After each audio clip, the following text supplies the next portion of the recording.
નમસ્કાર. આકાશવાણી અમદાવાદ વડોદરા પ્રાદેશિક સમાચાર નેહા પંચાલ વાંચે છે.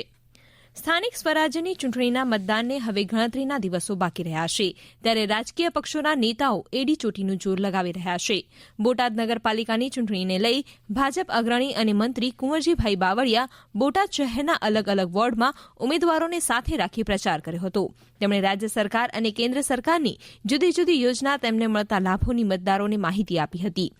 આગામી 28મી ફેબ્રુઆરીના રોજ ભારતીય જનતા પાર્ટી તરફ મતદાન કરવા મતદારોને અપીલ કરી હતી. મીડિયા સાથેની વાતચીતમાં તેમણે નગરપાલિકા, જિલ્લા પંચાયત અને તાલુકા પંચાયતના પરિણામમાં ભાજપનો જ્વલંત વિજય થશે તેવી આશા વ્યક્ત કરી હતી. રાજકોટ જિલ્લામાં ગોંડલ નગરપાલિકાની સામાન્ય ચૂંટણી અને જેતપુર નવાગઢ નગરપાલિકાની ખાલી પડેલ એક બેઠકની પેટા ચૂંટણી 28 ફેબ્રુઆરીએ યોજાશે.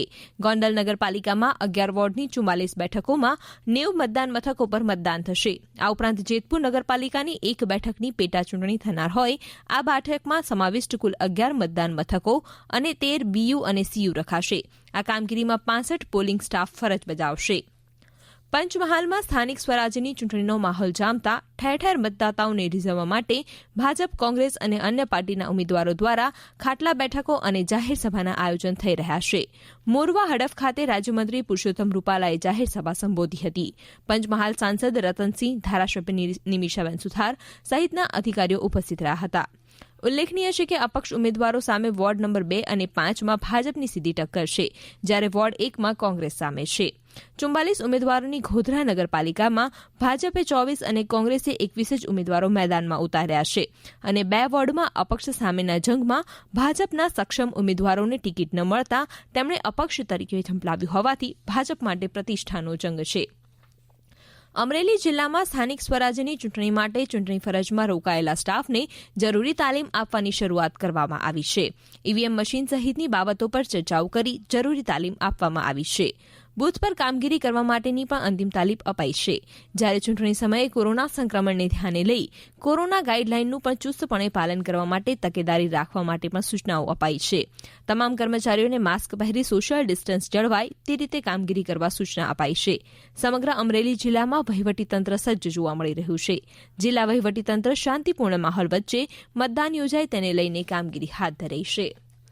દેશમાં રમકડા ઉત્પાદનને પ્રોત્સાહન આપવા માટે સૌપ્રથમ ઇન્ડિયા ટોય ફેર આગામી 27મી ફેબ્રુઆરીથી 2 માર્ચ દરમિયાન યોજાશે, જેમાં અમદાવાદના કેટલાક રમકડા ઉત્પાદક તેમજ વિક્રેતાઓ પોતાના રમકડા રજૂ કરશે.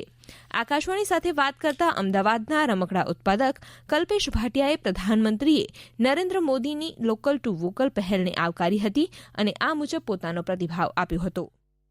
અમે લોકો રાઇડ્સ એન્ડ ગેમ્સ અને પ્લેગ્રાઉન્ડ ઇક્વિપમેન્ટ 1991 થી બનાવવાનું ચાલુ કર્યું હતું અમદાવાદમાં, અને આજે ભગવાનની દયાથી અમને 2 વાર નેશનલ એવોર્ડ મળેલો છે. હવે અમે લોકોએ જે મોદીજીએ કીધું હતું આપણા પ્રધાનમંત્રી કે લોકલ ફોર વોકલ, એટલે અમે લોકોએ ટોયઝ પર ફોકસ સ્ટાર્ટ કર્યું અને છેલ્લા 6 મહિનાથી અમે લોકો ટોયઝમાં સર્વે કરતા હતા કે રીતે સારામાં સારું પ્રોડક્શન કરીએ. એ જ દરમિયાનમાં આપણું લોકડાઉન આવ્યું અને લોકડાઉનમાં મોદીજી કીધું તો અમે લોકો એમનો મંત્ર જાણી લીધો અને અમે લોકો અહીંયા ટોયઝનું મેન્યુફેક્ચરિંગ સ્ટાર્ટ કરી દીધું અમદાવાદમાં. અમે લોકો અત્યારે એકદમ ટોડલર રેન્જથી સ્ટાર્ટ કરીએ છીએ અને પછી એજ્યુકેશનલ અને ઇલેક્ટ્રોનિક ટોયઝ પણ અમે લોકો બનાવવા જઈ રહ્યા છે અને અમે લોકો BIS સ્ટાન્ડર્ડ પ્રમાણે જ ટોયઝ બનાવવાના છે. આખા વર્લ્ડમાં અમે લોકો ટોયઝ લઈ જવા માંગીએ છીએ.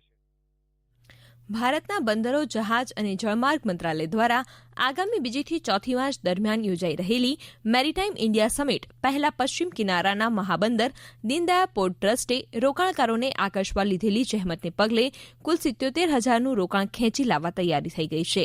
આ આંકડો હજુ પણ વધી શકે તેમ છે. ડીપીટી ભવન ખાતે યોજાયેલા કાર્યક્રમમાં 7,668 કરોડના 10 કરાર ઉપર સહી સિક્કા કરાયા હતા. આ કાર્યક્રમને કચ્છ ગુજરાત માટે ઐતિહાસિક ગણાવતા ડીપીટી અધ્યક્ષ સંજય કે મહેતાએ જણાવ્યું હતું કે આજનો દિવસ ખૂબ જ મહત્વપૂર્ણ છે. દીનદયાળ કંડલા મહાબંદરના વિકાસની ભારે ઉજ્જવળ તક ઊભી થઈ છે. આ કાર્યક્રમમાં ડીપીટી દ્વારા રોકાણકારોને આકર્ષવા તૈયાર કરાયેલી માહિતી પત્રિકાનું અનાવરણ પણ કરાયું હતું. આકાશવાણીના અમદાવાદ વડોદરા કેન્દ્ર પરથી પ્રાદેશિક સમાચાર પૂરા થયા.